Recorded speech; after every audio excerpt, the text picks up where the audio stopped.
1984 may be one of the most impactful years when it comes to pop culture and entertainment. Michael Jordan debuted in the NBA. It was the year Prince released his infamous Purple Rain. Also the year Madonna reached the Billboard Top 10 for the first time. And who can forget Van Halen's album, 1984? It was one of the best years, if not the best, at box office for movie success. 1984 was the release year for Ghostbusters, Beverly Hills Cop, Karate Kid, Gremlins, Footloose, Revenge of the Nerds, 16 Candles, Never-Ending Story, and Children of the Corn, just to name a few. While I was entertained with many of these things, nothing born in '84 affected me as much as the supernatural slasher film that dropped on November 9th of that pinnacle year, A Nightmare on Elm Street. The film's boogeyman, Freddy Krueger, a burned child murderer killed by local parents as revenge, returns back from the dead and haunts the dreams of teenagers as an act of his own revenge. Krueger had the ability to kill you through your dreams, and if that isn't scary enough to a child, there's more. Freddy had the ability to live in your headspace, taunt your insecurities and throw them in your face before killing the shit out of you. Psychologically, that was the most terrifying film I had seen as a kid, and honestly it holds up well today. You can't run from your sleep, or your insecurities for that matter. Elm Street captivated audiences across the globe and grossed over $57 million at the box office, which led to 8 more films starring Krueger. It's hands down my favorite film of all time. From the moment I saw it, my obsession with horror and monsters was born. On this episode of Sloppy Horror, we will discuss Elm Street and its impact on the world, ourselves, and sprinkle in some flavor you may or may not know about the film. So sit up, grab some coffee, and whatever you do, don't fall asleep. It's time for Freddy. Boom! Welcome to the Sloppy Horror Podcast. I am your host, Christian Ramey, with the producer, Ozark Mark. What the hell's happening, Mark? What's going on? Hey, everybody, it's the Sloppy Horror Podcast Season 2. That's right. Oh, my God. Oh, my goodness. Yeah, thanks, man. Thanks for joining us, guys. Season 2. It's a big deal. I really like it. Very big deal here. Yeah, and I appreciate the audio episodes more than I do, the videos, but it's fun to get back in the studio with the crazy year of 2020. We're back in it. We're back and ready to rock. So, that being said, this is a very important episode to me because we're talking about my favorite movie of all fucking time, Nightmare on Elm Street. You know about that? You know about that, Ozark Mark? That's Freddy Krueger, if I'm not mistaken, correct? Yes, sir. That's Freddy Krueger is who that is, okay? Wes Craven. How many Nightmare on Elm Streets were there? So, it's kind of a complicated question, Mark. Just give me a ballpark. So, if you want to be technical here, yes, 7 and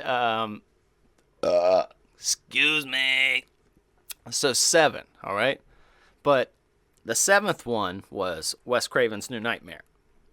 Number 8 was Freddy vs. Jason. That was my favorite one. Right. Okay. Number 9 was the remake. Okay. So that's technically what, like 9 that he's in. 9 Freddy Krueger movies have been made, but we'll say 8.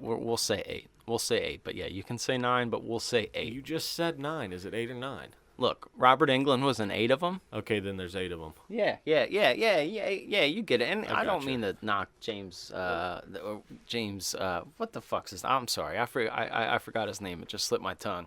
But dude from Watchmen, I mean, he's a great actor. James Earl Haley, that sound right? Yeah, that's right. I think so. Yeah, that's right. I don't know, man. Dude's a good actor. Like, I'm not, it just was weird. It was different. Like, I just couldn't do it. It's like Robert or bust, in my opinion. No disrespect if that was your film. But no. Not you. I'm just saying. I know what audience. You're getting at, too, but you need Robert Englund to be Freddy. Yeah. If you're a Freddy fan of any sort, even if you kind of just saw the movie and then you saw it without Robert Englund, you'd be like, what the hell is this? It's not the same. I mean, he made the character, in my opinion. Oh, absolutely. And, I mean, when you talk about, obviously I'm a little biased here, so I'm going to say he's my favorite, but if you have a Mount Rushmore of horror characters, you feel like he would be in most people's Mount Rushmore of horror characters. How would he not, though? He's he's right up there. What president, if you're looking at the Mount Rushmore of horror right now, what president what spot would he be for you? Now, don't be biased. Just think about it for a second, logically, through all the horror characters, right? Yeah. Where would he be? Which one would you put him in? Probably George Washington's position. Well, that's what I would do too, honestly.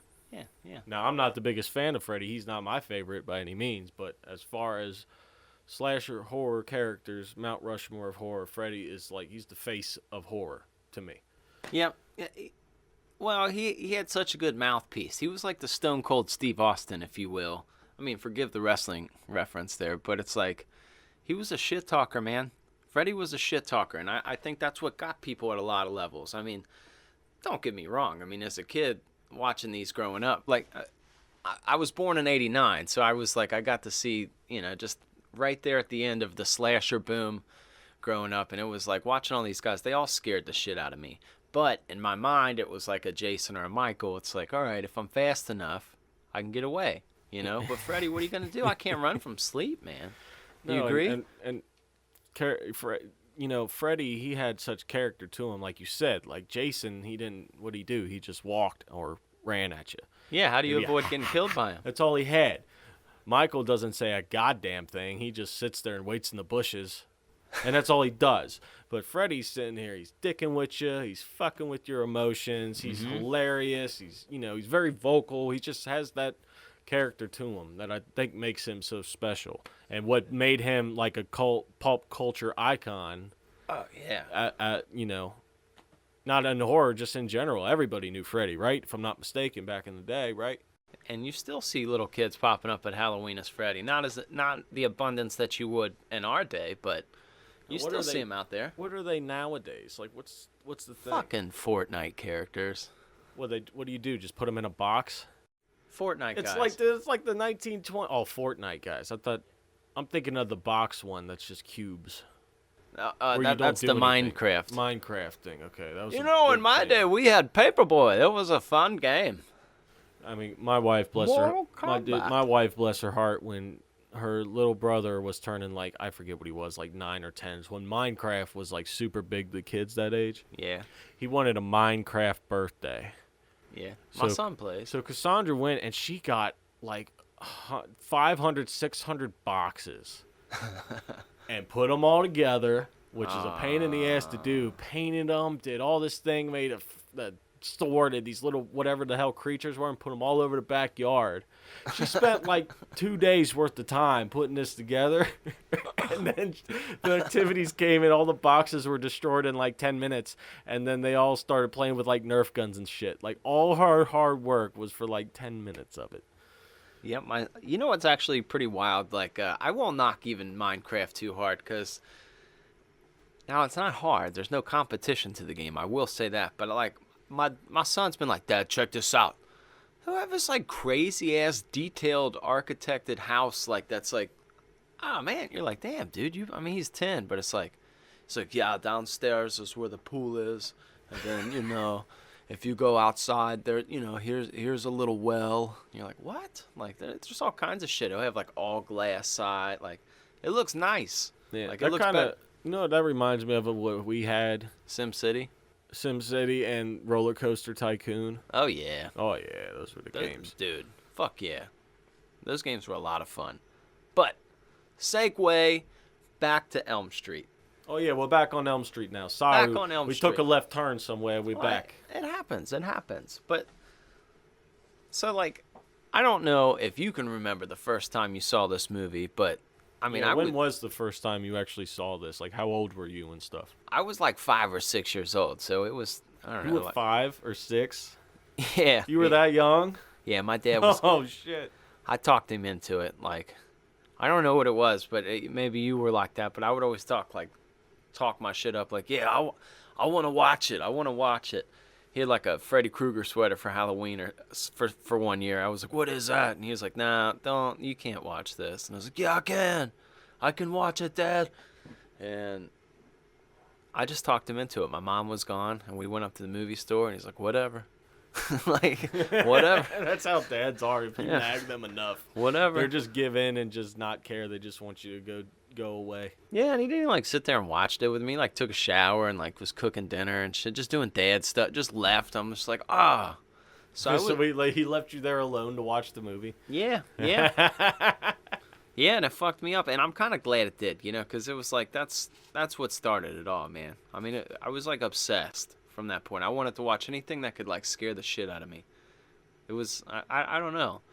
I feel like anybody that's a nerd of something, like whether it's horror or comic books or Star Wars or whatever, you could just remember that first one that kind of got you when you were young. Like, that'll never kind of leave you. And that was it for me. It was sweet. So, I don't want this show to necessarily always be just a straight educational show, because I like to give our side point. I like to hear people's personal experiences with horror. A, because I'm a fucking nerd about it. And B, nerd. Stop, man. It's like, there's movies all have an effect on you. Like, I mean, everyone has different effects. Like, I guess have you ever watched some sappy shit with your girl and you're like, how are you crying right now? It's like, not even that sad. That's like every other movie. Yeah, it's like a dog didn't even die. Why are you crying? If a dog dies, I get it, but like, who cares? Any other way? Like, a dog or a kid has to die for me to be like, yo, that's fucked. Just a dog, really, for me. Yeah, well, you know. I don't have kids though, but yeah, you know. I thought you were saying it's just a dog to me. Like, no. You just a dog to me, I'll get another one.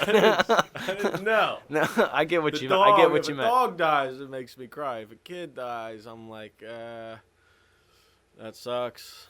But usually, that's kind of a cool horror paradigm. Like the young kid, like even in Halloween, you know, he drops his pumpkin in front of Michael. He didn't fucking kill him.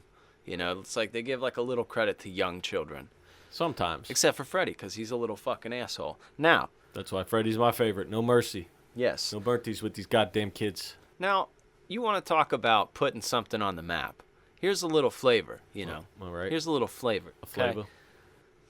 Talk about putting something on the map. You know, New Line Cinemas. You're familiar with that. They've released hundreds of films that we knew in the 90s, 2000s, from Austin Powers to Blade to Ninja Turtles to fucking lots of stuff. Lots of stuff. You know them. They got, you know, it's the film reel with the two thing. You know. Oh, the ones that, you know, fly in with the blue light and then they like, you know. You know exactly what I'm talking about. Yes, I know exactly what you're talking about. So, if you press rewind, in like 1984 and before that time, they were just a distribution company. They were very small. They would just kind of push films for people for a price, but they were not a big thing. Now they call it the house that Freddy built, because after that movie, I mean, you grossed $57 million. That does big things. That does huge things, right? Wait, $57 million for this movie? Yeah, man, worldwide. Wow. Especially in the 80s, though. Yeah, it was just captivating, man. It really was. It was something that took over. It got people talking, and that's why Wes Craven, I don't know, he's probably my favorite horror director, just because this is my favorite horror flick, but he did a few films before this, you know, Hills Have Eyes, Last House on the Left. And back then, it's not like you have Netflix and like DVDs and videotapes circulating. It was more like obscure drive-ins, and some drive-ins would play these flicks. So some people knew about him, but he wasn't necessarily a household name.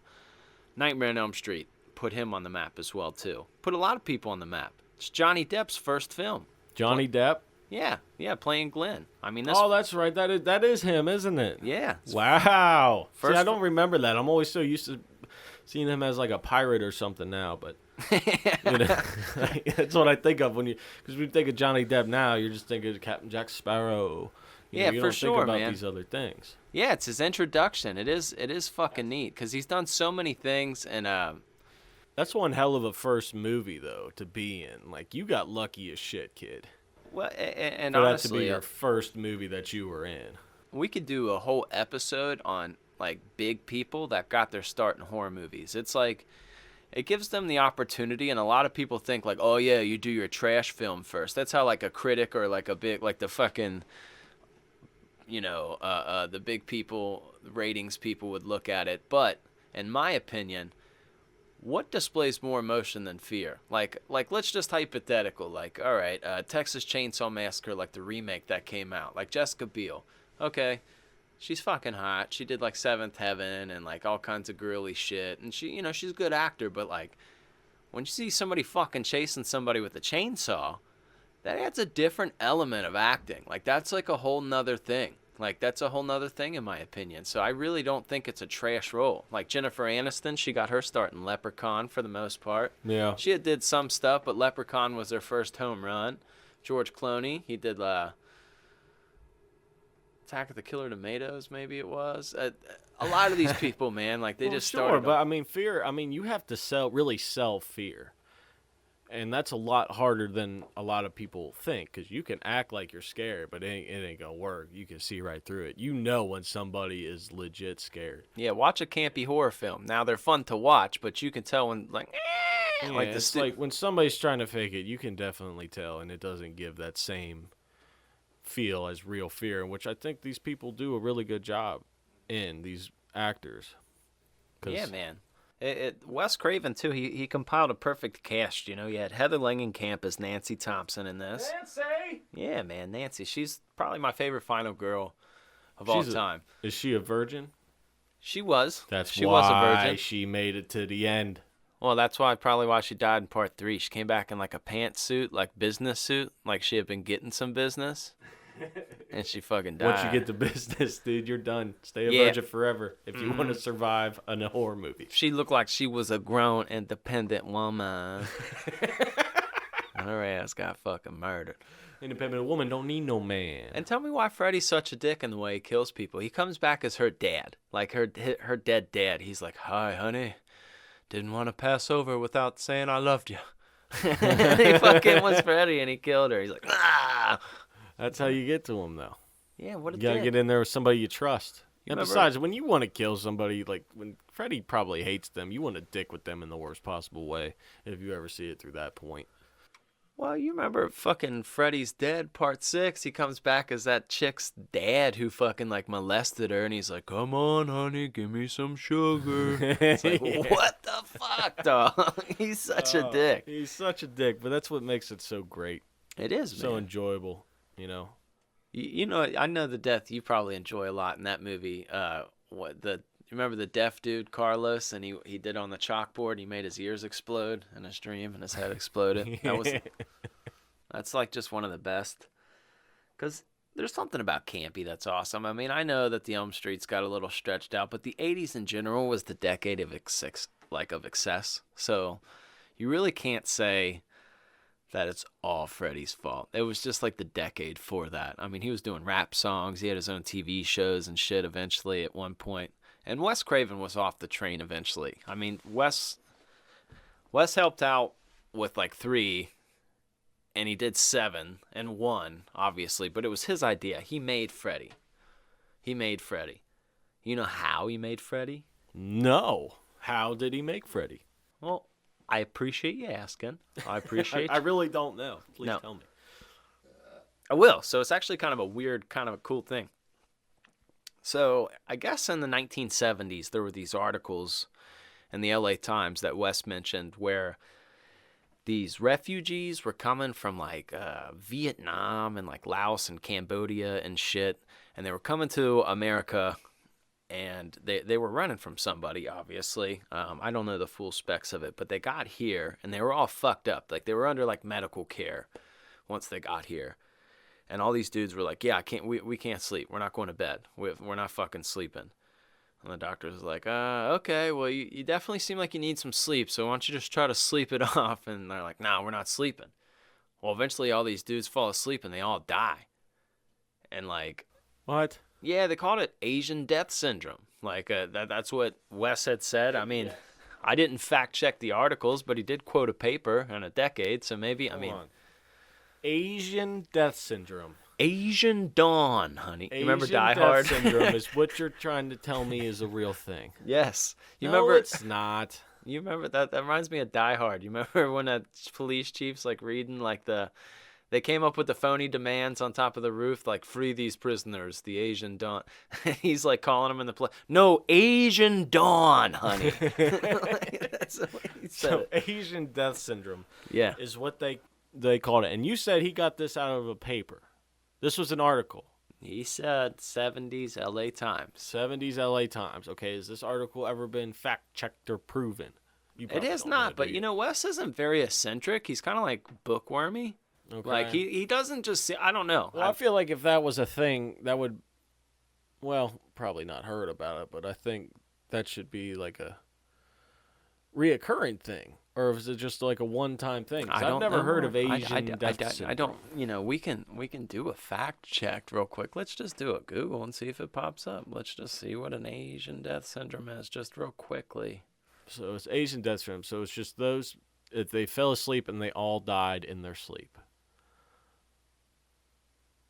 Theoretically, right? Is that what he's getting at? Yeah. So Asian death syndrome, sudden, unexplained nocturnal death syndrome, and a disorder found in Southeast Asia, particularly Thailand, Japan, Philippines, and Cambodia, which causes sudden cardiac death, usually in males. So, But that's kind of weird that all of them died. So, look, dog, it says it on Google, so I don't know. but that's where he got it from, right? So So that's the that thing. kind of Asian makes me death feel like syndrome. Freddy Krueger's real. That's crazy though. Yeah, 'cause that's I've never not- heard of that. That's kind of scary. That is a little scary, Mark. Yeah. That is a little scary. Okay. But he read these articles. And then also, he's like, man, what a creepy concept to die from your dreams. So he kind of spun off of that. And then he said that fucking Dreamweaver song. Like he heard it, and I guess he was high or something. He's like, oh, shit. Just it rang a creepy tone to him. And then he said he kind of got the idea, too, like he had a bully, I guess, as a kid named Freddy. And then in that first movie, Last House on the Left, the bad guy's name was Krug, so it was kind of a spin-off that. And then he said he had like this creepy incident as a kid where he saw this like dude outside of his window or some shit.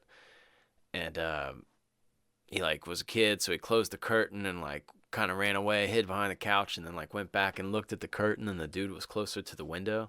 Kind of like reminded me of the salt guy from Home Alone. That's exactly what I was thinking of when you were telling me that.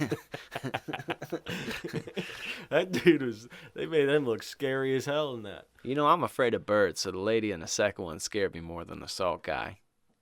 The pigeon lady that was like covered in pigeon. You are afraid of birds. Yeah, I'm not a big fan. Not like small birds, but like large No. numbers of birds. They're just gross. You're afraid of small birds too. When we Gross went to the ones, zoo. like, When we went to the zoo, you wouldn't go in the bird room. It's just little birds flying around, man. You I wouldn't go told in him, there. dog. I don't like that shit.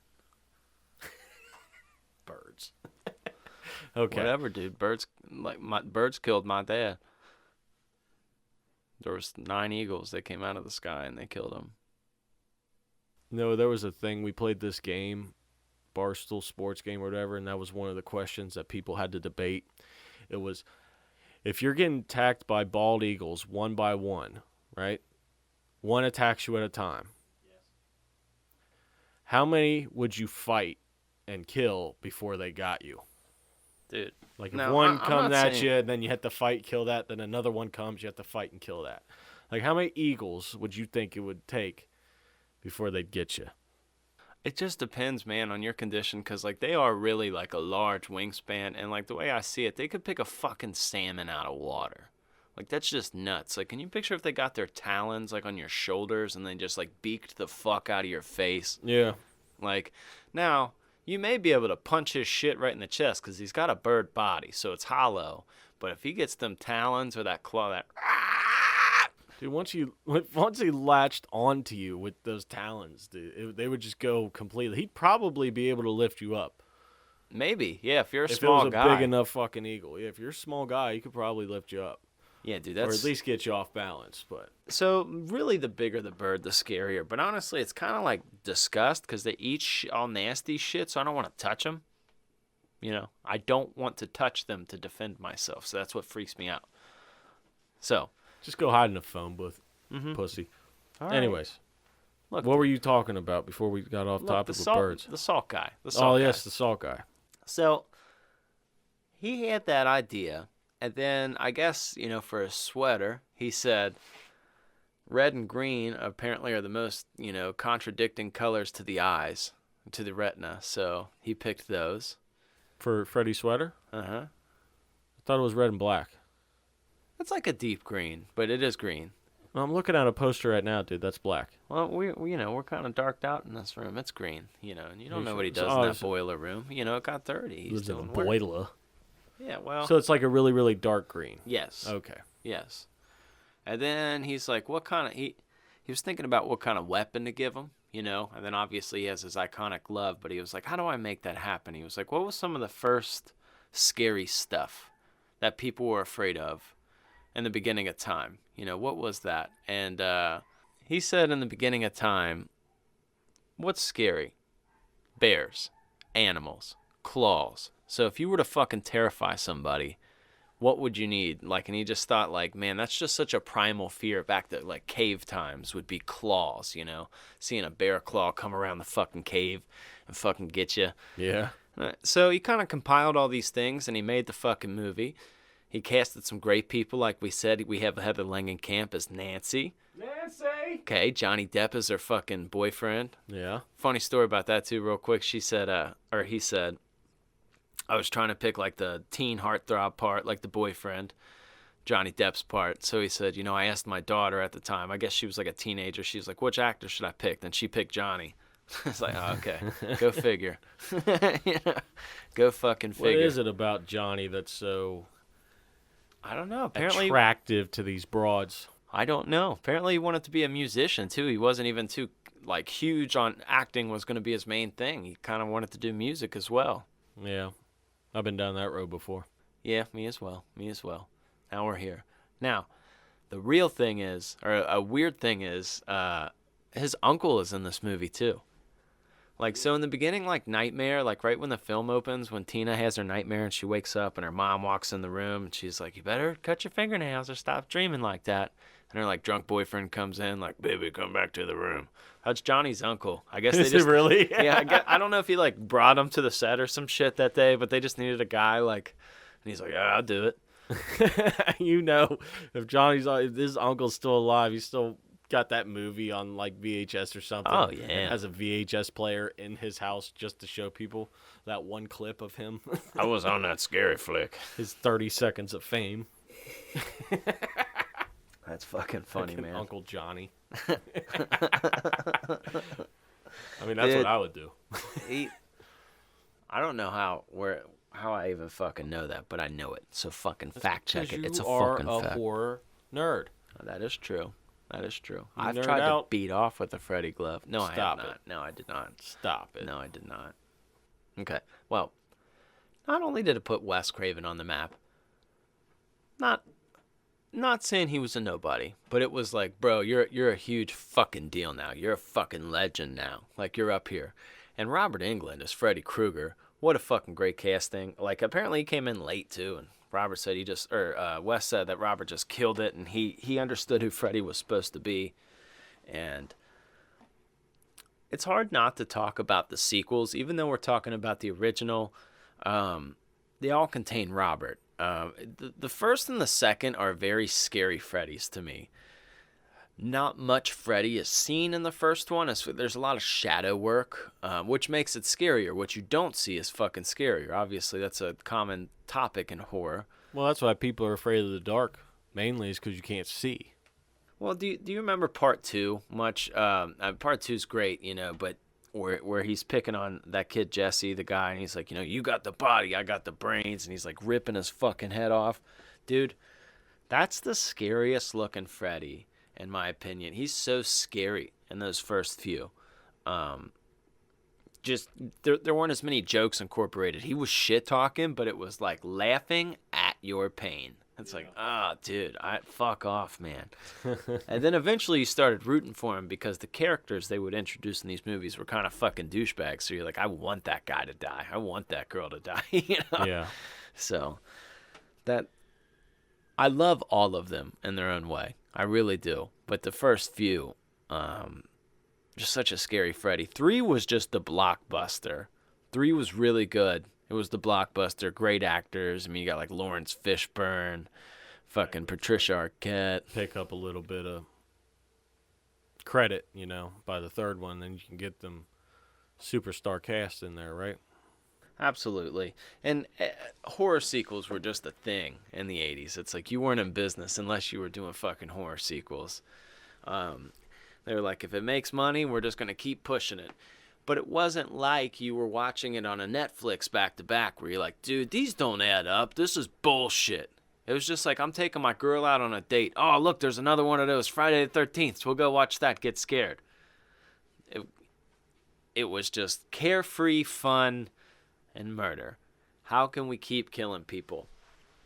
And that's just the era that's kind of true to me. I mean, I love all horror. I mean, we could talk about Nosferatu, or we could talk about, David Argento. I watch any of it, but just those 80s slashers to me, those are just so impactful. Like, you could put those on at any fucking time.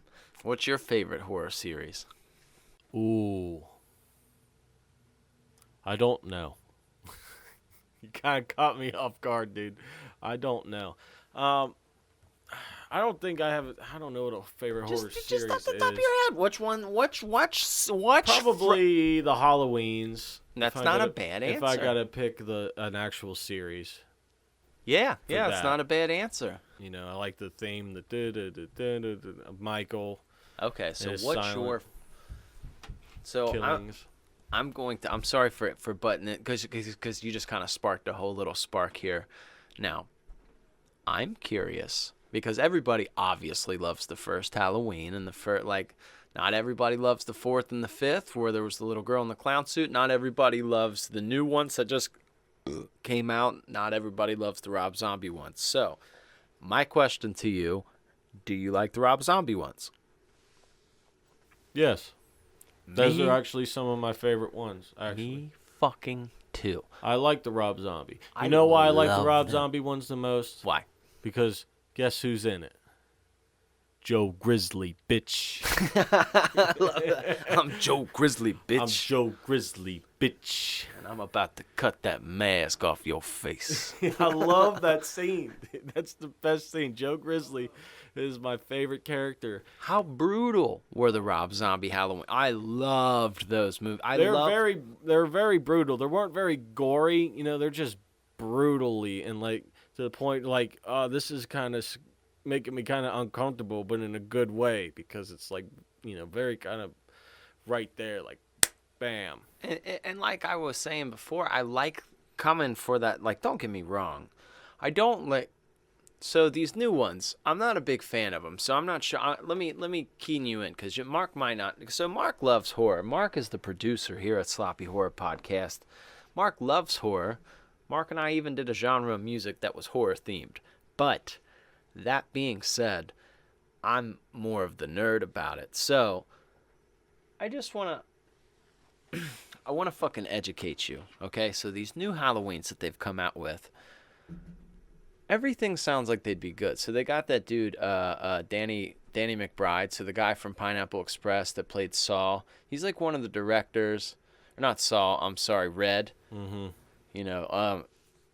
Eastbound and Down, Kenny Powers. He's in all those fucking shit. He's a funny guy, right? And this other dude, they're putting together this fucking, this Blumhouse. I just don't like it. So, how do you know Laurie Strode? Let me just say Laurie Strode, Michael Myers, Laurie Strode. So Jamie Lee Curtis. What is their connection? The main girl that he's going after? Aren't they, that's his sister, right? Correct. So Mark, a person that isn't even fully educated on the franchise, it was his sister, correct, the whole franchise. So what they've decided in these new films is, we're going to start after the first film, and it's not his sister. It's just Jamie Lee Curtis. Now she's an adult, and they're fighting, but it's not his sister, but she's still Laurie Strode. What? I thought that's the whole point of it, was it's still his sister. Wait, what? Hold on a second, wait. I know. This is the newest one, right? The newest Halloween one, they're shit. It's a package of 3 coming out. So the other one's coming out at the end of this year, and then there's another one. Don't waste your time. What the So it's the same... I know. What? So, and what I went into it, and I'm going to watch it because I'm not a big, snobby critic. I love campy horror. I love all kind of shit, man. So I go into this and I'm like, why would you change that story element? And it's Jamie Lee Curtis is this old woman who's off the grid with shotguns and shit. It's just not. Yeah, that's stupid. But Nick Castle's back, the original guy who was playing Michael Myers. He has some parts in it. They have all these things. They're it's they tried to build a dream team and the team didn't win the championship. in my eyes. It just wasn't that good. The kills weren't that good. It just was.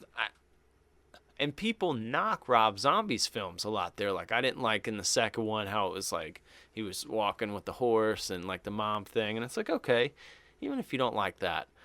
But the brutalness, chasing that fear, like, or a movie that you watch, like, I don't know if you remember in the second one where he kills that fucking nurse, where he's just like, stabbing her in the fucking head, dude. Like, after you watch that, you're like, oh my God. Yeah, it's good. It's got a lot of good shock value in it. Yeah. In his movies, which is good. That's what you kind of want in some of these movies is shock value. That's really what, Yeah, I'm not buying the cheesy. Sparks fear is the shock value. You just like, oh, like that's embedded in your brain. Like, imagine if a kid these days saw that. Like, imagine being 5 and 6 seeing that scene compared to the 80s one. So you kind of got lucky. You have to evolve a little bit if you want to keep these franchises alive, and you have to keep the killer a little more brutal in a way. I don't want the slow old man, weird Michael Myers. I'm not saying I want some freakish thing that's out of character of Michael, but I thought Rob Zombie did a good job at making Michael Myers what he'd really be like, this fucking just deranged guy. And you remember the Friday the 13th remake they did in 2009? I thought they did a great job of making Jason look fucking brutal. You remember where he hung the girl above the sleeping bag and that guy's foot got caught in a bear trap? Yeah. Yep. That's classic. So how was the remake of... What are your thoughts on the latest remake of Freddy? A Nightmare on Elm Street. Yeah, I'm just... like I said before, I'm just not a fan of... Not only am I not a fan of them changing and not having Robert Englund, so A, that just ruins it. Number 2, too much CGI. They facially reconstructed Freddy to look something way different. Just not what we're used to. And number 3, it's a card they pulled. Now, there were talks that they were originally going to make the character this way, but it was too spicy, so they undertoned it. Wes did. They made Freddy a fucking pedo in the remake. Like, that was his thing. Like, he was a toucher of kids. I was like, what? Yeah. See, I never seen the new Nightmare, or the remake one, so I haven't seen that one. It's fucking horrible, dude. It's just not good. They made him into little kids? Like, he was a toucher. He was a pedo. What? A pedo. That's stupid. Yep. That's fucking stupid. You know who else is a pedo? Who? The guy who made Jeepers Creepers. The director? Yeah. He's a pedo? I know. That's why. Oh, man, that sucks because I like Jeepers Creepers. I do too, the first two. That's why the third one sucks, because everybody found out he was a pedo. And then they after people find out you're a pedo. Do you have the same feeling like every time you get in a school bus now?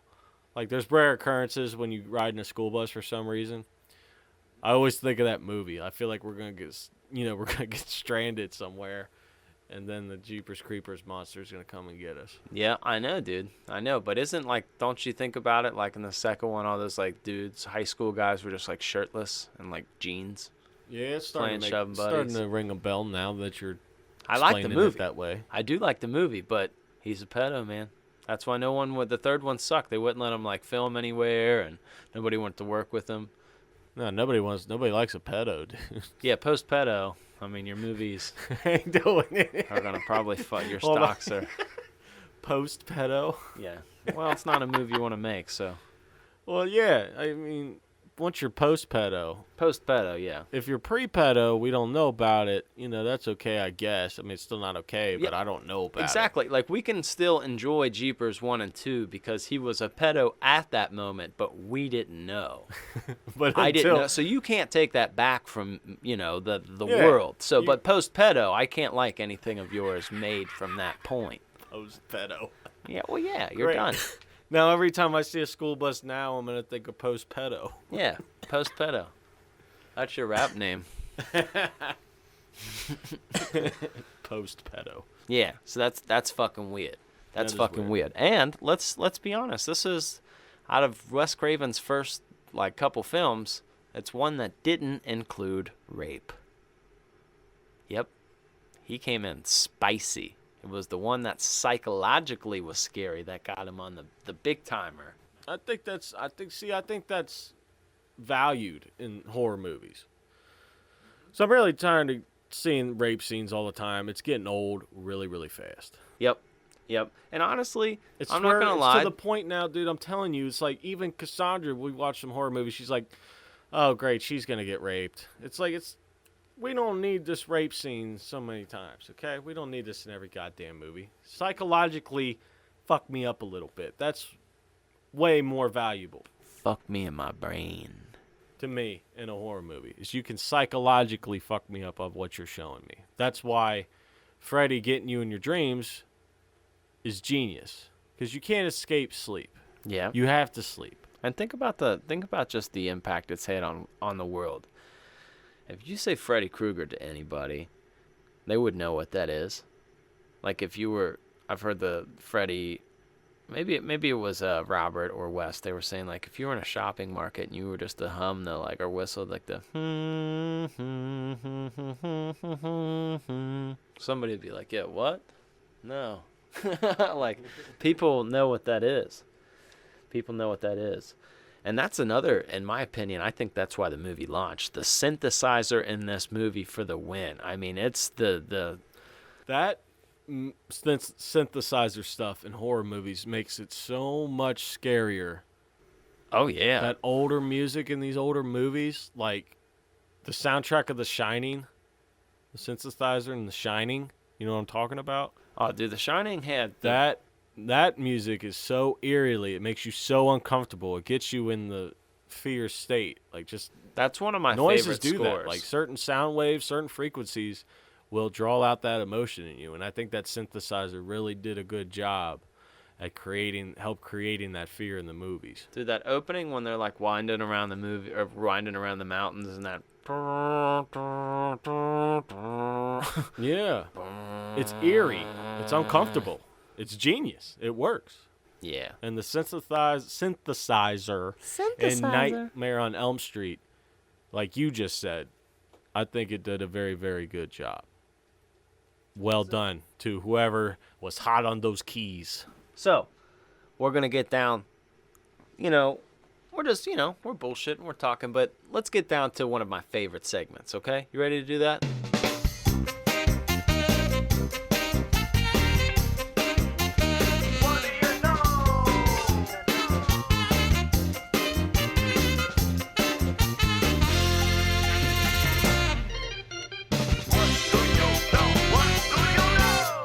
Yes, so let's go ahead and get into it. Hey. Oh, what do you know here? Guess what?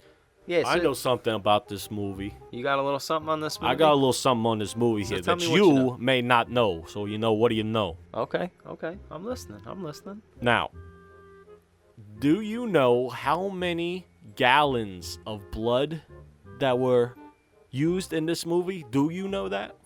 Well, I'm hoping they were fake. It was fake blood, but it's a very specific number. Man, well, the Johnny Depp bed. I don't know, man. I mean, you got to be dealing. I mean, it's got to be in gallons at this point, liters. I don't know. 500 gallons of fake blood were used in this movie. 500 gallons. Nice, Ozark Mark. I like that you did a little research. Yeah, I know little things here, but what do you know? Imagine that 500 gallons, which I'm more surprised that it was a very specific number here. Yeah, no shit. I mean, maybe they probably had to have receipts. You think they got to like 496? The guy who was specifically counting the gallons of blood. He's like, we got. Oh, we need 4 more. Call it 500. Yeah, but what do you know? Look, I tell you what I know. You know what's crazy about this movie? I tell you what I know. Okay, so even though this movie had a budget of about $1 million, it's still a low budget movie. Okay, so. There's a part where Nancy fights back at the end where she pulls him into real life and she's fighting the guy, okay? This guy, he runs up the stairs, okay? He tries to grab after sledgehammer comes down. It's like a booby trap, okay? Hits him right in the chest, all right? He rolls down the stairs, and when he falls, you can clearly see he falls right on a mattress. Like it's clear. It's not like a maybe. It's not a kinda. Right onto a mattress. This, to soften his blow there. The mattress is in the shot Yeah, it's still in the frame. of the movie. Yeah, still in the frame. Remastered version, doesn't matter what you buy, it's still there. Is it really? Yeah. Like, you could clearly see, like, the mattress wasn't there before, right? No, it's there. It's there. What kind of mattress you think they use? Some old one with stains all over it? Like, Yes. have you ever lifted up your mattress Yeah. and seen, like, the weird stains? Like, where the hell did those come from? Oh, I know I where they came imagine from. there were some pretty weird stains on that mattress. See them stains on there? That's What not kind pay. of mattress was it? It was, I don't know. It was probably What a do you mean you don't twin-sized know? mattress. What do you know it was here? blue, so that's what I know. So let me tell you a couple other things I know, okay? What do you know? So let me talk about the way that these, because I don't even call these guys directors. These are like horror fucking legend pioneers, okay? So Sam Raimi, the guy did, he did The Evil Dead, right? And in his movie, he had a poster for The Hills Have Eyes. Okay? That's a Wes Craven flick. So Wes Craven says, hey, I'm gonna put your movie in my fucking movie now, pal. Okay? So when Nancy's sitting there, she's watching movies, drinking coffee, trying to stay up, she's watching Evil Dead. So it was a nice little nod there they did. He says, hey, that's my movie and your movie. Here's your movie and my movie. So they put each other's movies They in put, their movies. Yeah, they put it in each other's. Why did they do that? Are they friends or something? Yeah, they're friends. They're friends. They respect each other because these guys were legendary people. I mean, That's kind of cool, though, when you see another movie that you know in a movie. Like, oh, they're watching the movie, too. and it isn't just nostalgia.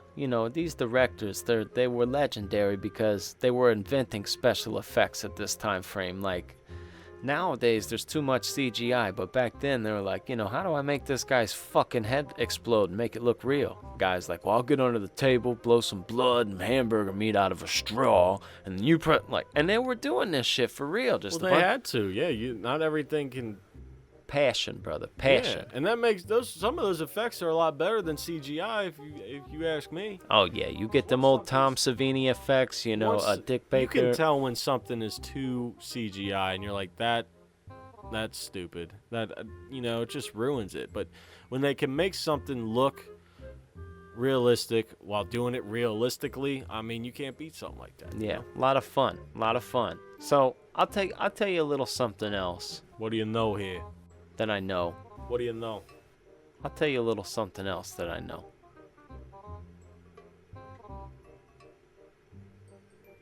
Okay. What else do you know? Don't put me on the hot seat and ask me what do I know.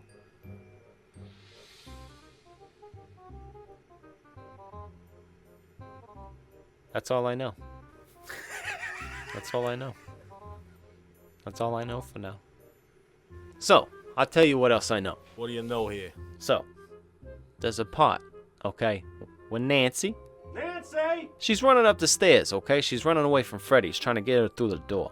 Her feet get caught in the stairs. There's a bunch of shit. It's like some muck. It's some nasty stuff, okay? You know what that stuff is? It's pancake batter. Pancake batter? Pancakes. That's pancake batter is what you use to make pancakes, right? I'm talking pancakes, pal.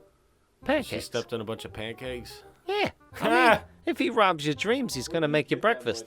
Where do you get that much pancake batter? Yeah, I mean, how do people not look suspicious? Like, what are you running a camp here? What do you got going on? That's a lot of pancakes. That's a lot of pancakes. Look, I hope they ate some pancakes. I hope they bought enough. I mean, That's a lot of pancakes. hey, I mean, because you don't need that many pancakes. 2 pancakes, you're good. That's a lot of pancakes. Yeah, you're right. Try to eat a pancake and work. Go to work and eat a pancake. Tell me how your fucking day goes. When you get like a stack of just 3 at IHOP plus an omelet, I'm done for the rest of the day. Like a Gatlinburg vacation. You go down there and you get some like silver stack pancakes. Why? Pancakes are so good, but you feel so horrible after you eat them. Fat piece of shit. It's like the worst. Like the first and second part are amazing, but the third part of it is just awful. But that was some good, interesting facts here for, what do you know? So, what do you know?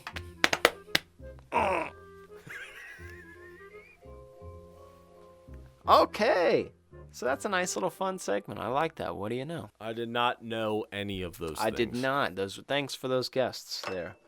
I like cool little movie facts like that, though. I do too, man. It makes it more interesting. And that's kind of, you know what else? It's kind of cool to see how things are made a little bit, too, Mm-hmm. So we were kind of born at a cool age where obviously it was just, I was born 89. When were you born? 92? 91. 91. Okay, so what's cool about that is we had fucking VHS tapes. You know how to operate a VHS or a VCR. Yeah, I could never set the time on it, though. Yeah, well, the fucking power would go out or somebody unplug it. It'd piss you off. But that being said, when DVDs came out, they were like cool, man. Like special features were something. Tell your kids that now. I mean, you don't have kids, but I do. If I were to like go tell my son, like, hey, you want to watch the special effects on the Lord of the Rings DVD? He'd be like, go fuck off, Dad. I'm over here playing Fortnite, dog. I remember when DVDs first came out, like the coolest thing ever was being able to like navigate through the menu. Yeah, like, that dude, wasn't been done before. And then they had these commentators, with like people in the movies and the directors. And it was like next time you watch the movie, you would have like little tidbits on it. And it would be like, damn, dude, that's what was going on that day when they were making that shit. It just feels like you're in on it. And I don't know, I kind of appreciated that. I really appreciated that. And I did that a lot. And that's why I'm a fucking weirdo. I'm a strange guy, Mark. Yeah. You know what I hate about DVDs, though? What? Is like, the main menu where they just play a clip of the movie for like 30 seconds or something. Some are ridiculous. And it just keeps going over and over and it won't stop. Like, how many times I've gone into my friend's house or girlfriend's whatever at the time and they're falling asleep on the couch and that movie is just playing the whole time. So Mark, and just sitting there and just I've been poor enough to not have cable at times in my life when I was younger. So what I would do, not all, you have to give some DVDs credit, Mark, and you're not doing that right now because some will go right back into the movie after like 2 minutes of that being played. Oh, so, well.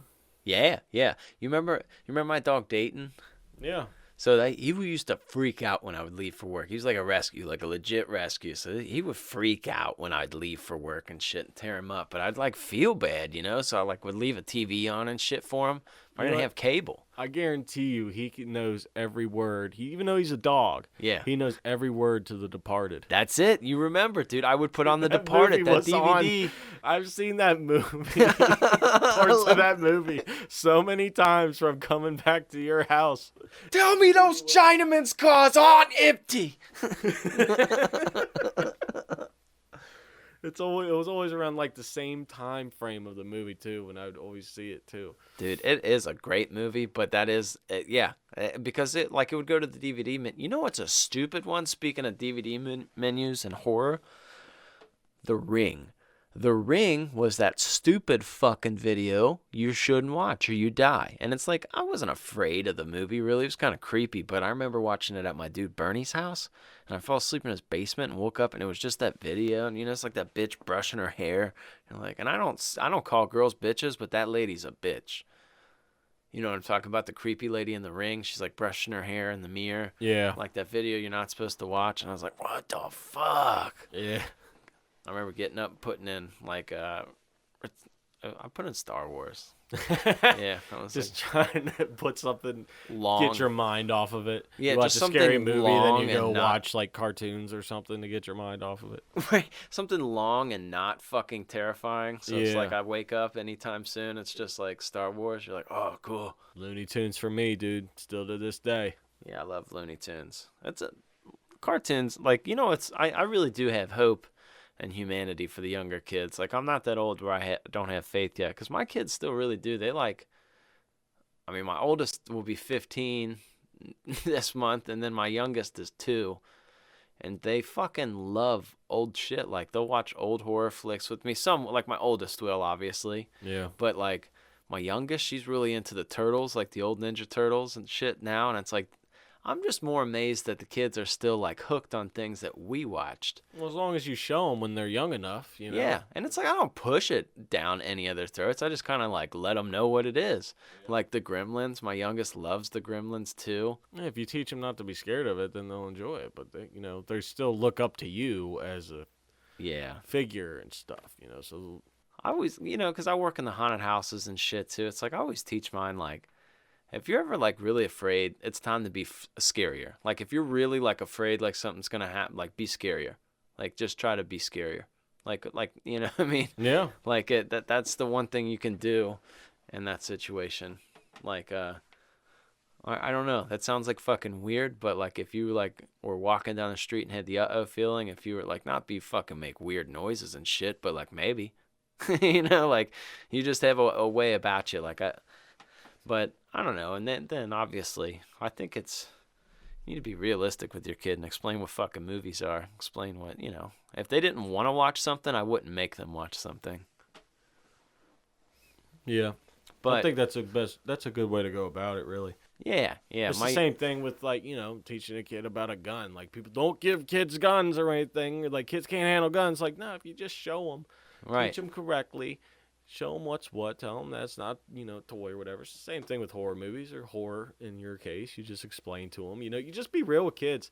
Stop lying to your kids all the time. All you got to do is be real with them, explain it to them. Just be real and honest with them. They appreciate that. You appreciate it nowadays. Absolutely. You're honest with people, you know. Absolutely. And it's, I don't know, it's cool too to like be able to share, like especially with my oldest, like the one like watching Elm Street and shit with her, just because that was like my first. So it's just neat, man. It's like the film from 1984 still holds up all this time later. I mean, we're in 2021 now. That's badass. That's fucking sweet, man. So I also, you know, I hope you guys kind of like the content of sticking with certain, you know, flicks, because I mean we're gonna go all over the map, but each episode's gonna have we're gonna try to knock out a bunch of horror flicks this season. But you know, that's not saying it won't be limited to directors, actors, themes, things like that. If it's horror, we're fucking talking about it. So if you have anything maybe you want to hear about, a topic or whatever, you can shoot something our way at Twitter at Horror Sloppy, HORRORSLOPPY. They wouldn't let me put Sloppy Horror as my handle for some reason. Wait, okay, hold on a second. Are you saying whore? Yeah. Or horror? What are you saying? Horrible horror. It sounds like you're saying whore. Yeah, exactly. Sloppy whore? Horror. Horror. All right. Say that girl's a real whore.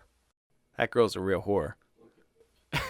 Okay, now say this is a good horror movie. This is a good horror movie. No, it's the same thing. It's a horror movie. You're saying okay, it's horror. I've always It's liked a good spooky flick. Sloppy, right? Yes. Okay, I'm sorry. Now please continue, just so Yeah. everybody knows that you're saying Yes. horror when you Yes. say whore. I think they got it. I Oh. think they got it. So, at Horror Sloppy, if you have anything to say to us, and then obviously check out the YouTube channel. I mean, we do all kinds of stuff, react to certain things, and we have all kinds of little horror movie flavor in there.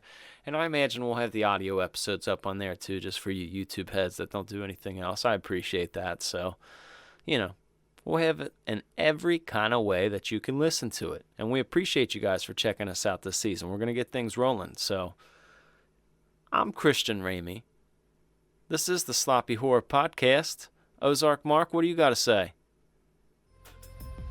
I got nothing. Okay, he's got nothing. We'll see you next episode, guys. We appreciate you for checking us out.